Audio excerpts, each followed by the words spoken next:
You'd think being the biggest game in the world, having all the resources in the world to fix and deal with any kind of problem, there wouldn't be so many issues in this game. It's like, why? What's the point? I know it's a bit rambly, but fucking, it's something that I could talk about for hours and hours, but I don't want to because it genuinely makes me sad. The state of the community and the player base has gotten progressively worse over time. And I know this for a fact. I think you can ask almost anyone and you will get a resounding agreement that the player base has become more toxic, a lot more griefers, a lot more people just like straight up running it down, inting games, going AFK. They can't balance the game! Without the new item actives, why did they add it? Sorry, one last time. They couldn't balance the old items! And they were fucking butt-fuck easy as fuck! Why would they add over 30 new items? They can't! It's never gonna be balanced! Never gonna be balanced! Never gonna be balanced! Never gonna be balanced! Never gonna be balanced! Something's been bothering me recently. With Season 11 preseason now in full swing, I've seen a whole host of opinions ranging from excitement for the new item changes, to hesitance regarding power creep, and some people just calling League a dead game, flaming anybody who shows support for the direction League of Legends is headed in. And I guess that last bit really gets to me. Typically whenever Riot puts out a large change during preseason, negativity seeps out of every crack and crevice of this community, expressing nothing but disdain and hatred for the game. But why? This whole situation got me thinking about the general bad rap League has seemingly garnered over the past year. Not just mean Reddit comments or tweets about how much the game sucks, but prolific content creators and streamers bringing to light some of the problems that have plagued this game and community for much, much longer. So, is League dying? No. Far from it, actually. This game will continue to grow and evolve with time just as it has for the past 11 years, and reworking core gameplay mechanics isn't going to make the game implode on itself. League of Legends is still one of the most popular games in the world right now, and if you think that status is just going to disappear overnight, well, you're dumb. If you just wanted a surface level answer to my emotional quandary, then there you go. But if you're a pseudo-intellectual, like myself, there's still a lot more to discuss. It's no secret that League has issues. Well, a lot of issues, actually. Dumping on League of Legends has become commonplace within the community, and almost every content creator focused on League has created a video outlining their problems with the game, including myself. There are multiple points of contention spanning through many different videos, and many different topics concerning League's current health and the future of this game. But as a community, we seem to be dead set on hating everything about League of Legends. Not to say that that hate isn't somewhat warranted, but when platforms like Reddit, Twitch, and YouTube become so saturated with negativity, I can't help but feel like we're doing more harm than good. I guess if there's an underlying goal for the creation of this video, it's to allow the community to understand the flaws of itself, Riot Games, and League of Legends, so that we can collectively work towards making League as fun for new players as it was for us years ago. With all that being said, please grab a snack, recline that gamer chair, and join me as we explore the League of Legends community and why it is that everyone loves to hate this game.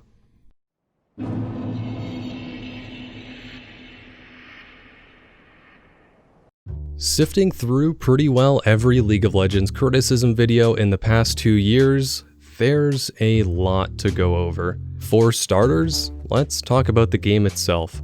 Champion and game balance is constantly being talked about regardless of season or patch, and for good reason. To some extent, it's what keeps the game feeling fresh and new, and in other instances, it's what makes people very frustrated. One major topic I see being discussed quite frequently is the argument that new champions are overly complicated and that older champion designs are superior. While most of this argument can be boiled down to personal preference, I do believe that there is some merit behind the idea. Surely we can agree that older champion kits like Sion or Taric were horrible.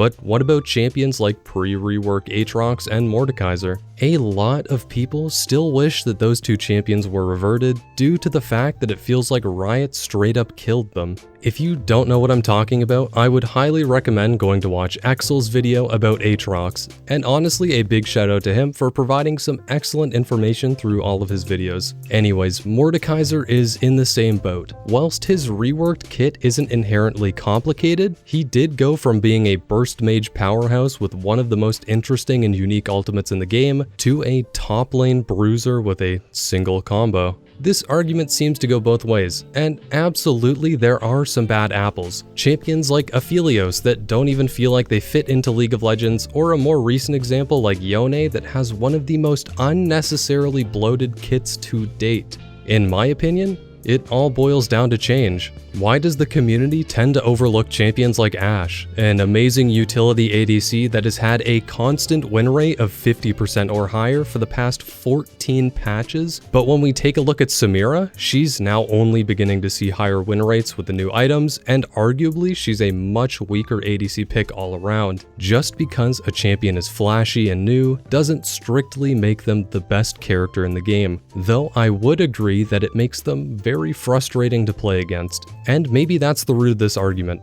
If a player queues up Kog'Maw bot into Samira only to get dumpstered in lane, they're going to be thinking about how broken Samira is the whole time. It's new to everyone. When you don't completely understand what a champion does, it's going to seem unfair, especially when the community hasn't learned what counters said champion. Just think about the first time you encountered a Fed Nasus in-game. Surely you thought to yourself, wow, that is really broken. But now that you've been playing the game for some time, you know that all you need to do to make Nasus irrelevant is to camp him during the laning phase and CC him in teamfights. Now understand that this isn't a blanket statement for every new champion. There are absolutely instances when new champions come out in a completely broken state. And that puts us on to our next topic. I won't spend too much time on this simply due to the fact that I'm sure we all know League of Legends isn't a balanced game. There are 151 different champions, all of which having their own unique interactions with items, runes, the map, and other champions. Then, on top of that, each of these characters have 4 abilities that all have unique scalings, passives, and even more interactions. Honestly, it's a miracle that this game still runs correctly with the constant stream of content and patches that Riot pushes out. What I'm trying to say is that it's a given that some champions are going to be stronger than others, and some champions are going to be ignored. At the end of the day, Riot is trying to maintain the most playable state for League of Legends, and unfortunately that means some things are going to be swept under the rug. Another quick argument to mention here is Riot's update and patch frequency. Many players argue that the game can be very difficult to follow with the volume of patches that come out every month, and although this is true, it's nowhere near as bad as it was in previous seasons. Major changes are heavily emphasized by Riot so that the community can be prepared for them when they arrive on live servers, things like champion reworks or preseason changes. And outside of more major updates, hotfixes and general patches can always be viewed in the client itself, allowing ease of access for anybody who plays the game. And if you're a new player, reading patch notes can actually help you learn the game quite significantly. If you do struggle with keeping up with all the updates Riot puts out, I would suggest following a third-party website like Surrender at 20. But to reiterate, League is in a constant state of progress, and if you dislike change, you're going to get upset. A lot. It seems like only people who don't play League of Legends actually bring this topic up, but I thought it was important to talk about nonetheless because it gives me the opportunity to mention other game modes or the lack thereof. So, Summoner's Rift. Back in 2014, Riot gave Summoner's Rift a massive facelift. For comparison's sake, this is how things used to look versus how they look now. Summoner's Rift is what you'll be spending most of your time on, that or Howling Abyss. For most older players, the map is a total afterthought. Every single game you queue up for is going to be different regardless of map repetition. New champions, new items, new matchups, new people. It's hard to say that you'll ever experience deja vu playing League of Legends simply due to the fact that there are so many different playstyles. Of course, if you do one trick or play the same way every single game, it's going to feel very repetitive, and that's because it is. However, there's something that keeps you queuing up over and over again. Honestly, I don't really understand the staying power that League of Legends has. Maybe it's my low-key addiction at this point, or it's because I've just played the game for so long. Regardless, the map doesn't really seem to impact people's quality of game. The lack of different game modes is a legitimate concern, however. Yes, there is a rotation of party game modes and ARAM, but I really do miss maps like Crystal Scar and Twisted Treeline. The reason for their removal is foggy at best, with Riot expressing that both of these modes were never intended to be permanent. Yet we're still waiting to see what will take their place, if anything at all. Nexus Blitz is another interesting concept turned sour. When the experimental game mode released in 2018, everyone was super hyped. It was fun, fast, and genuinely felt like a much needed change of pace when compared to 5v5s. Then, nothing. The game mode went into development for another 2 years, only being showcased again in June of 2020, and the community had mixed opinions. Personally, I leaned much more heavily to the side of the community who was disappointed, upset, and quite frankly, angry with what it had turned into. What felt like an exhilarating coin flip game mode had turned into a stale immediate FF vote experience that was very unpleasant to play. Honestly, I don't really know what happened in Nexus Blitz, but hopefully when we see it next, it'll be in a better state. With all that being said though, I really do think League needs more content. Whether that be better options for custom game modes or new ones altogether, I truly think there's a massive void where Dominion and Twisted Treeline used to exist. And speaking of voids, I feel like it's important to clarify that I've never really been somebody who plays ranked. My solo peak was Platinum, and I played on a CSL team for a season, but other than that, I really don't have much interest in ranked. With all that being said, I don't have the experience or knowledge of ranked queues or what the climb looks like nowadays to make an honest assessment of them. What I can mention though is that there are clearly problems. If you want a more concise summary of why ranked is a mess right now, I'd suggest watching Voyboy's The Sad State of League solo queue. Generally though, there are a few points that I can mention with confidence, as these issues also spill over into casual play. Firstly, let's talk about champion selection. It just takes far too long. Nothing is more frustrating than waiting to find a match, getting to the end of champion select, and then someone dodging.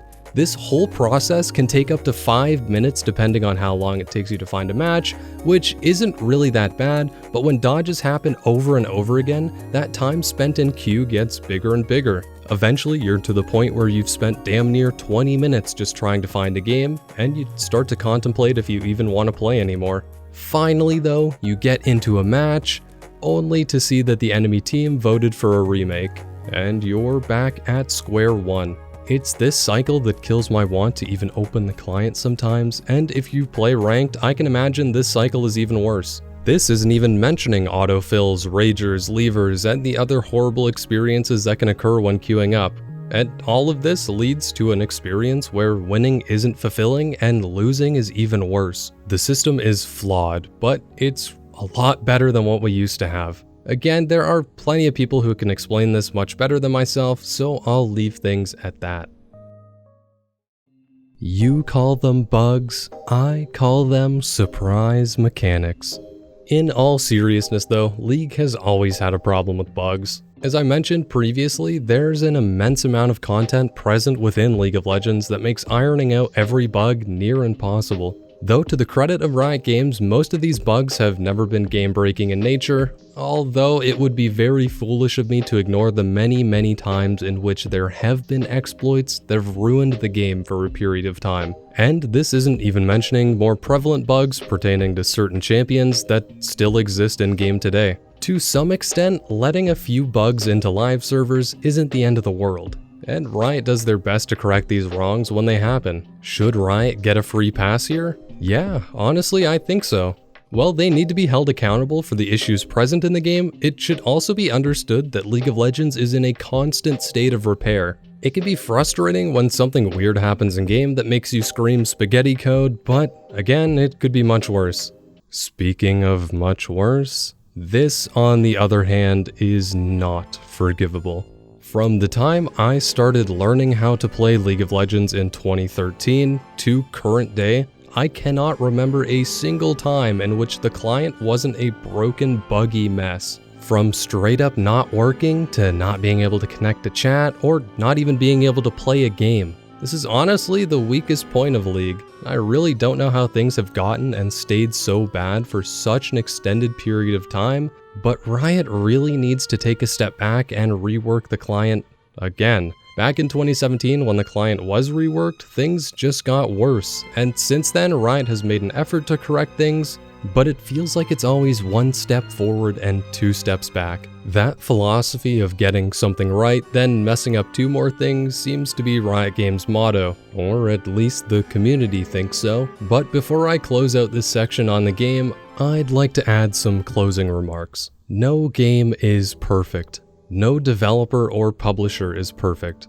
Perfection in the gaming industry has become this false ideal that can never be achieved but is still expected. I'm not sure when or why we all decided to put Riot Games on a pedestal and treat them like the end-all be-all exemplar for the entirety of the gaming industry, but we need to stop. Expecting unrealistic outcomes is a massive factor as to why our community is so full of hatred. I don't know why I seem to be the only person willing to say this, but League of Legends doesn't revolve around you. Yes, there are issues and headaches. Yes, some champions are frustrating, but imagine if Riot had continued to make champion kits like they were back in 2009. Imagine if that design philosophy for the entire game just never changed. There needs to be some sort of innovation in order for the game to continue its lifespan. And if you've got constructive criticism to share with the community, then by all means, but screaming into the void about how much you hate everything in League of Legends is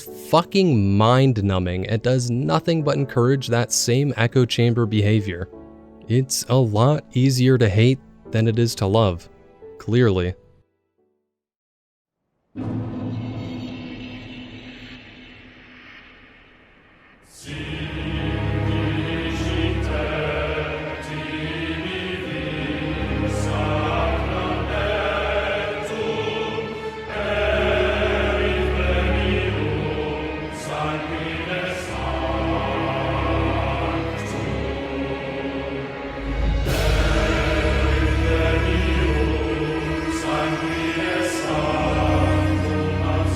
Controversy, exploitation, and a general disregard for their player base has landed Riot Games with the least favorable public opinion that the company has ever had in recent times, with the release of Seraphine being a last straw for many people, and honestly just a mind-boggling decision from the marketing team at Riot Games. Again, this controversy has been covered by just about anyone with an internet connection, so if you want an actual streamlined opinion on the matter, I would suggest watching Scooch's Can We Talk About This on Seraphine.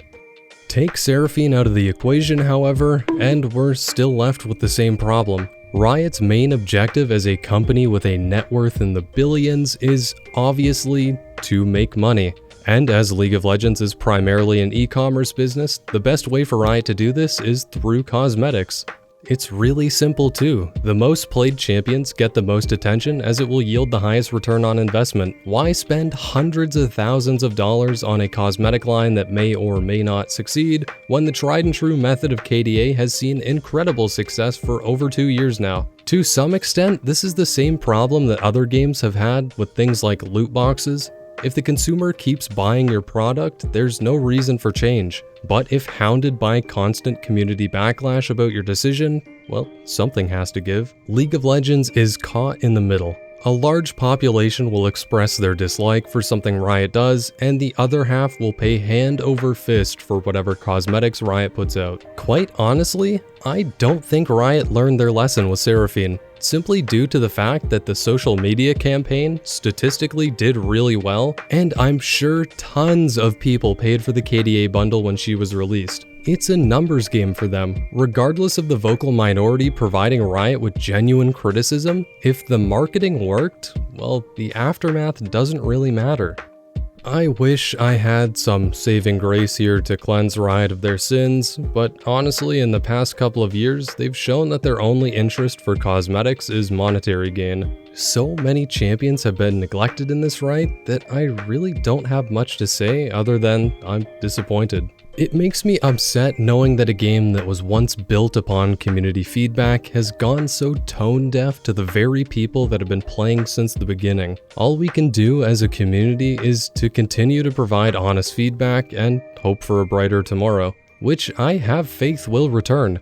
Riot has shown glimpses of returning to its old ways with upcoming skins for champions like Ornn and Skarner, both of which would never have received any attention if someone at Riot didn't still genuinely care about the health of the community. And don't misinterpret that statement. I truly believe that there are a vast majority of Riot employees that care way more about this game than some of us ever could. But I think that enthusiasm and passion has been drowned by how quickly League of Legends has been growing. I can imagine things are overwhelming right now, and perhaps Riot will settle into its newfound grandeur with time.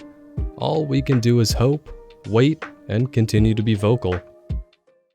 This has been a pretty serious issue recently, with streamers and content creators talking about their experiences with ranked solo queue or the ranked ladder in general. This problem is much larger than just ranked, unfortunately. Things like intentionally feeding, AFKing, botting, and general reprehensible behavior has been destroying this game for many people. The complaint here is that Riot does little to nothing in order to prevent this behavior, let alone ban it in the first place, which seems to be true. The punishment system is horribly outdated, and people who want to grief games just need to be creative in order to not get banned. Unless you spout racial slurs or other derogatory language, you won't be banned.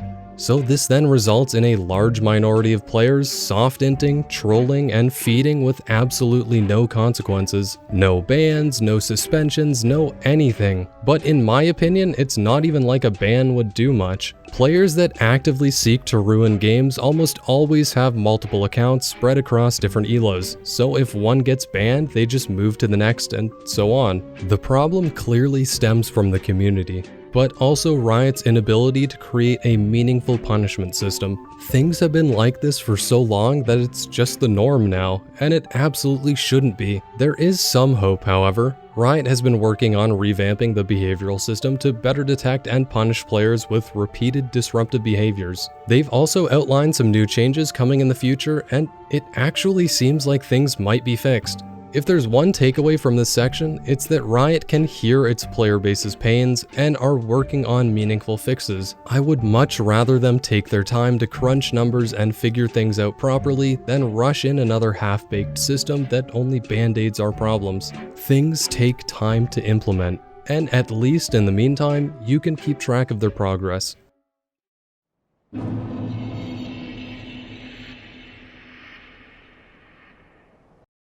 This topic is what inspired me to make this video in the first place. I really wanted to be a League of Legends content creator, but honestly, I'm still on the fence. Magikarp Used Fly summarizes it pretty well in his video, My Love-Hate Relationship with League of Legends, and there are a lot of points that I agree with. But if you've made it this far into the video, you might actually care about what I have to say on the topic, so let me give you my take on LoL content creation. It's bad. Well, here's the thing. League of Legends has been out for so long now that the only original content you can make is videos regarding new champions or major updates. Things like first looks, opinions, reaction content, you get the point. On YouTube, it's even harder. You have an algorithm that you need to cater to for the best chances of your video being viewed or interacted with in some way. My channel is a prime example of this. My short-lived series of Minute Champion reviews statistically did much worse than my longer videos in the same vein. Now, there are multiple variables that go into what makes a video more popular than another, but in layman's terms, longer equals better. So now you're restricted to videos over the 10-minute mark, and that cuts down the amount of high-effort content you can create even more. So the question then is, if high-quality content is even worth making for League of Legends due to the fact that most of that content will become irrelevant in a year or so? In my opinion, it's not. Things like stream highlights have become king on this platform due to their simplicity and watch time. It's just not worth spending months of your time creating videos for League. This is ultimately why so many OG content creators have moved on. The space is so oversaturated with the same content that the well has run dry. Oversaturation isn't the only problem though. Platforms for new creators to show off their content has disappeared over the years, and people like myself have resorted to spamming subreddits in hopes that someone views my content. Even on more niche subreddits, it seems like nobody gives a fuck about creative or high quality League content. The focus is now entirely on the game, ranked play, self-performance, and upcoming changes. So why even try? Unless you have a large dedicated fan base willing to watch your League content, it's just not worth it. And it sucks because there are so many people just like me who wish they could make League content because it's a game they care about and truly enjoy. But r/League of Legends, which used to be the front page for everything and anything community related, has become a knuckle-dragging beat-off session for nothing but esports and complaining about the game. Even if you're the most creative person on earth and genuinely have something unique to offer League OC, good luck with bringing your ideas to fruition. The lack of tools for creators is still laughable, with the only options being Creator Suite and LOL Director, both of which are clunky and hardly ever work when you need them to. All of this amounts to a frustrating experience when you're trying to create something, ultimately killing your drive to get things done and makes burnout feel even worse. Usually I have something positive to say at the end of each section, explaining how there's hope or that Riot is trying to change things, but this isn't one of them. Judging by how long it took to get functional replays into the game, I very much doubt that Riot has anything planned in the future for content creators. But I'm willing and wanting to eat my own words here. I'd really like to see anything change. If you're actively trying to start a YouTube channel based around League of Legends, I would urge you to rethink your decision. Not that I don't have faith in you or that I don't think you could do an amazing job creating something special, but because I know that getting found in this landscape is near impossible. Use your talents on a game and community that will respect and appreciate your efforts, not ones that could care less if you existed.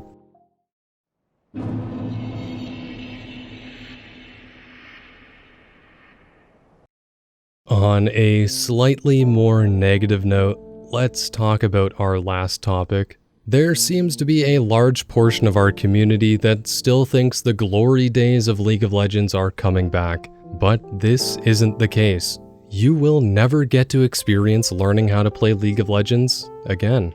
You will never get to feel the satisfaction of mastering your favorite champion again. You will never get to experience your first pentakill ever again. All of that nostalgia is just simply that, nostalgia, and dwelling on how things used to be is a surefire way of never enjoying the present or future. Aside from what I understand to be toxic nostalgia, there are hundreds of different issues that plague the League of Legends community. I think this is a good place to start, however. I understand that there are two very different types of people in the League of Legends community. Those who care about ranked play and those who do not. But the issue isn't with either of those playstyles, it's more so about how those two aforementioned communities interact with each other. As a casual player myself, I see these interactions a lot. It's almost as though people have been brainwashed into thinking League is only about winning and self-performance. The ability to enjoy the game and just have fun has disappeared. Even in unranked game modes, I still see people flaming each other about their rank. It doesn't make any sense. You gain absolutely nothing for playing an unranked game mode, but people still act like it's the end of the world if they lose. This is partially the fault of Riot Games for pushing League of Legends so heavily into the esports scene, but at the same time, the community seems to have forgotten that not everything has to be competitive. And competition in a team game is not a bad thing, but when you make it the sole focus and goal of every single game you play, it becomes toxic. Listen very closely. Nobody in casual games gives a fuck about your rank. We just want to have fun. If you want a more competitive experience, queue up for ranked. It's that simple. But please stop bringing your ego into casual games. Just learn to enjoy the game for what it is. People make mistakes. People have bad days. It's what you sign up for when you play a team-oriented game. So there is absolutely no reason for you to be an asshole about every little thing that doesn't go your way in game. And maybe, if you're getting that mad at a video game, you should take a break and reevaluate if it's something you want to continue playing. With all that being said, let's talk about the most prevalent issue in League of Legends: toxicity. If I were to give an arbitrary, meaningless percentage to the amount of problems in League of Legends, I'd say that about 60 to 70% of them are caused by toxicity. If you think about what the game would look like if people were just not horrible to each other, things would look infinitely better. Almost all of the flaws with the ranked system would work themselves out, games would be much more enjoyable, and the community would likely begin to thrive again. Unfortunately, that isn't realistic. There are always going to be shitty people doing shitty things. This all sort of goes back to the punishment and behavioral system I talked about previously, and I do have some faith in Riot to solve more blatant instances of toxicity, but there are some things that can't be fixed with algorithms and detection software. This problem with toxicity is at the very root of the League of Legends community, almost like it's a fundamental piece of how the game exists and plays. For example, it would be almost foreign to me if on occasion someone didn't call me an abbreviated racial slur in chat, then proceed to soft-int for 30 minutes. Being an asshole is not a prerequisite to installing this game, but people clearly think it is. This isn't a problem that Riot can fix either, at least I don't think so. It has to come from within the community itself, and if nobody wants to change, then it won't ever happen. Complacency for this sort of behavior is how we got here in the first place, so I don't even know how we start to address these issues. It is fixable, I do believe that. It's just a matter of how and when. Older systems like Tribunal seem to work pretty damn well. Being judged by your peers is a much more effective deterrent to reoffending than simply getting a message that says you were banned. Tribunal worked so well, in fact, that over 50% of all offenders never reoffended again, and anybody who participated in the program was rewarded for their time. I really don't understand why the system was removed, as it rewarded players who actively sought to improve the community and was a much more effective punishment system all around. Now, I can't actually compare numbers between Tribunal and the instant report system because Riot has never published those metrics, but based on public opinion alone, this system was much more favorable.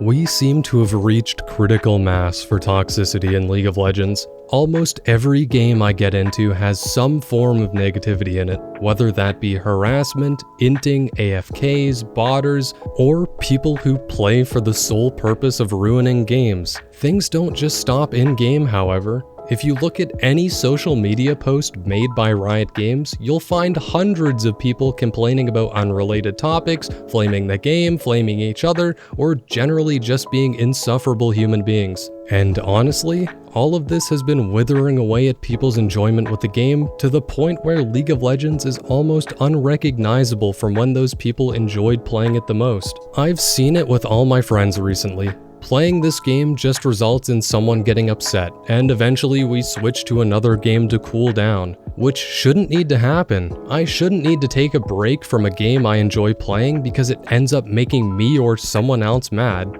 I'd love to be able to play League all night long and fuck around with people in all chat just having fun, but those experiences never happen anymore. This isn't some nostalgia argument or statement hailing back to the glory days. I simply mean that on most occasions, people are only interested with muting all and winning the game. And this is because of the current status of our community. We are seen by everyone else in the gaming space as the most toxic, disgustingly malignant community to ever exist. Honestly, if you've ever tried to get one of your friends to play League of Legends or help them learn, what's the first thing you tell them? For myself, it's always been, hey, League is really toxic, but it's a fun game, and then go on to explain the mute feature.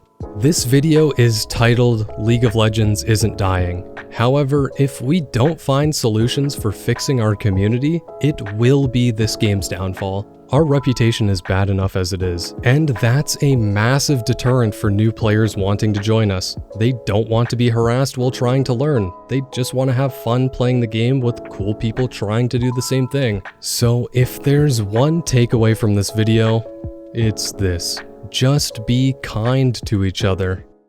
TLDR, or to summarize everything and end on a more positive note, League of Legends isn't going to dip out of popularity or die anytime soon. However, there are a lot of problems ranging from balance changes to lack of content, and from Riot Games to the community itself. Many of these issues have been addressed and have fixes on the way, and many of them still need more attention. League of Legends will never be perfect, and sometimes Riot Games won't have the answers to our problems. But it's how we collectively respond that will solidify the longevity of this game, and more importantly, the longevity of our community. The problems with toxicity are at a breaking point, and I truly believe this to be the greatest problem with League of Legends. Something has to change, and as a community, we need to be more aware of this negative behavior ourselves and try to encourage others to be positive. As corny as that sounds, I'm fully aware that this video fails to address every single issue present in the game. And for those issues that I did mention, this video isn't a cure-all. It should serve as a conversation piece to start more meaningful discussions on how best to move forward and how best to repair this community. Because our community is awesome, and I truly believe that it can be even better. With all that being said, thank you so much for being patient with me. This video took a really long time to put together, but the support and love I've received from my community has been astounding. Thank you all so much. Thank you for watching, and I'll see you in the next one. Bye for now.